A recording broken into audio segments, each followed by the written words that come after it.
I'm getting bees! So I'm super excited about this, guys. A few months ago, I met up with a lady named Hillary who just opened Hill's Honeybee Co-op, a local business here in Spokane. And what she does is she's a beekeeper, but she keeps bees in your yard. So I signed up because this is awesome. We walked through this corner. I selected this corner as our spot to keep our bees. And she walked through and she approved it with a couple of caveats, which I'll talk about in a minute.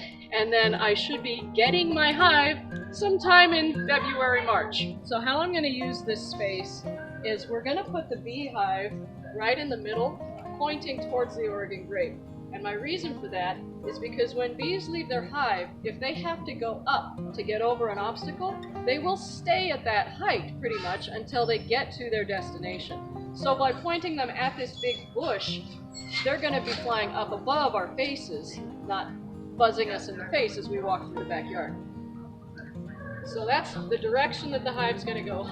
The other part of Spokane's municipal rules for keeping bees that I have to make sure I'm following is because the hive is going to be within, I think it's 10 feet of my property line, I have to have a 6-foot height barrier between the hive and the neighbors. So this vinyl fence is perfect. It's solid. The bees can't go through it, they have to go over it. Again, for the same reason I'm pointing the hive at the shrub. They need to go up and over, so they're going over my neighbors' heads and not buzzing them in the face. The problem is that this fence isn't really solid.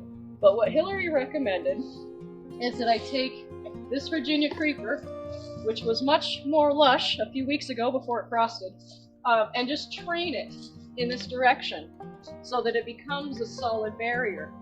And the bees have to go over it in order to get that direction. So that's the first design hurdle that I'm going to deal with today. The second thing is I don't hardly ever get water back in this corner, so it's almost always dead. But there are still weeds back here. There's grass, there's common mallow, there's a lot of nipplewort back here, and I even dug up a bug loss over there last summer. You don't want that.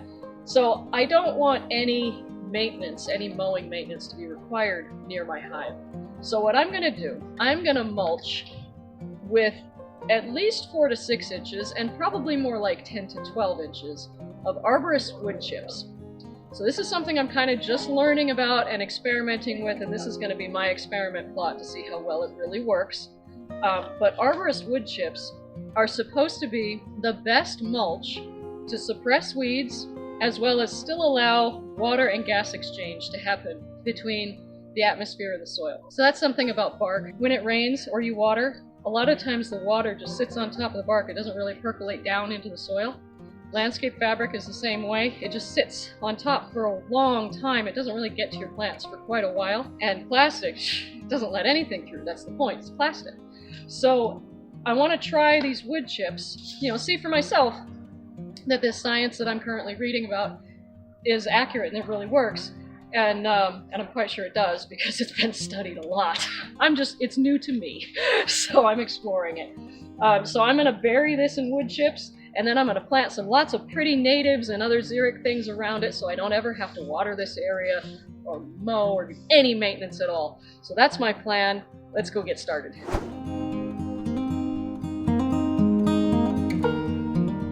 So I want to talk a little bit about the difference between what I have here and regular bark mulch. So these are arborist wood chips, as in from an actual arborist.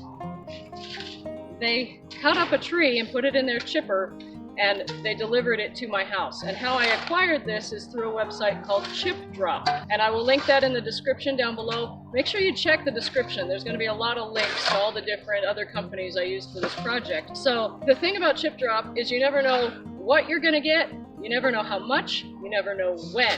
This was obviously a blue spruce, as there's plenty of branches, small branches still in here. Most of it's actually chipped up pretty finely. It's a fine textured mulch, but there's some big chunks in here too. And for this type of project, that's actually a good thing. Okay, we want the different sizes, and what we want is just straight wood. Because wood is not hydrophobic like bark is. It allows water to percolate through easily, whereas you get regular bark mulch from the nursery and the water's going to sit on top most of the time. It takes a lot for water to get through bark mulch because bark is hydrophobic. It's resistant to water. Its entire purpose is to keep the juices in the tree and the outside water, along with pathogens, out. So that's its whole job, and we're putting it on top of our gardens because we think it looks pretty, but it keeps the water on top instead of letting it down onto the plants. So again, you never know what you're gonna get. As far as I got blue spruce, could have been any kind of tree. You never know how much. I'm pretty sure I got 20 yards, which is about as much as you can in a single load. And you never know when. I requested this chip drop, I think the 2nd of October. I finally received it on the 1st of December. Okay, so it took 2 months for this to arrive. I was hoping to do this project weeks ago. But here we are. It's December. We're doing it. It's all good. It's getting done. So it's free. I can't complain. I did offer the arborists an incentive to come and deliver to my house, so I did pay a little bit of money, but nothing like what I would have paid for 20 yards of bark at the nursery.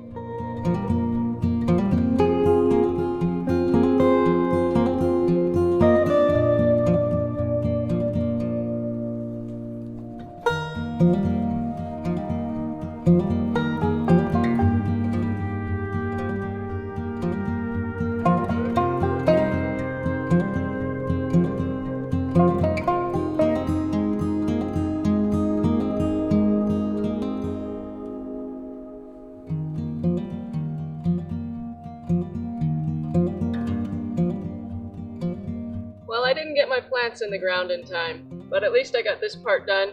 So my hive is supposed to arrive sometime in February or March, so I'll do another follow-up video when that happens and keep you posted on how the beekeeping goes. In the meantime, guys, have a good winter. We've got plenty of really cool videos coming down the pike for winter time. And yeah, stay warm, healthy, safe, and I'll see you in the garden.